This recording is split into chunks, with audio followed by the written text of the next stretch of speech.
Philip parked his car in the space in the school parking lot reserved for Principal Madison.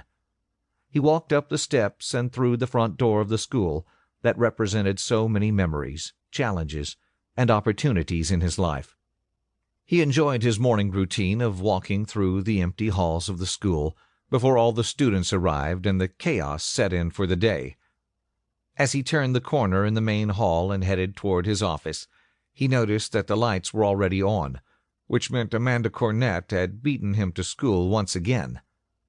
He couldn't help but wonder how early she got there, or if she possibly spent the night. Amanda was the academic phenomenon and super student he had been telling Helen about earlier that morning. Although it was the beginning of her senior year, Amanda already had more than enough credits to graduate, so she spent part of the school day working in the principal's office learning business skills, and the rest of her days were taken up with college courses at the local university. He opened the outer office door and called, "Good morning, Amanda." The outer office was empty, so Philip knew she must be in his office. As he strode into his private inner office, he anticipated seeing Amanda's bright, eager face as she scurried about getting everything organized.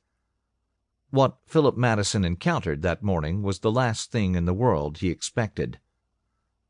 Amanda was standing in the middle of his office with tears streaming down her face. She was holding a single sheet of paper that she had obviously been reading. Philip rushed over to her and blurted, "Amanda, what's wrong?" She was unable to speak and finally handed him the page she had been reading. Philip glanced down at the tear-stained letter that had been sent from the state school board.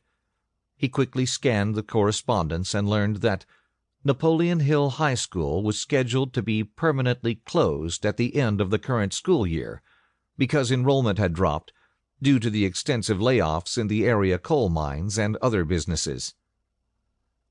Philip Madison was in shock. This represented the greatest crisis he had faced in his life, but he also realized that Amanda was equally devastated. He spoke solemnly. "Amanda, I'm very sorry you had to get this news the way you did." Amanda just stood staring toward him with a strange expression on her face. After a moment of uncomfortable silence, Philip realized she wasn't looking at him or the letter he was holding, but instead, Amanda was staring over his left shoulder at a poster on the wall. The heading at the top of the poster was one of the most famous quotes from Napoleon Hill. "What the mind can conceive and believe, it can achieve." Below the quote was a list of Napoleon Hill's 17 success principles. Amanda asked plaintively, "Do you believe that?" Philip Madison offhandedly gave the answer he knew he was expected to give. "Of course."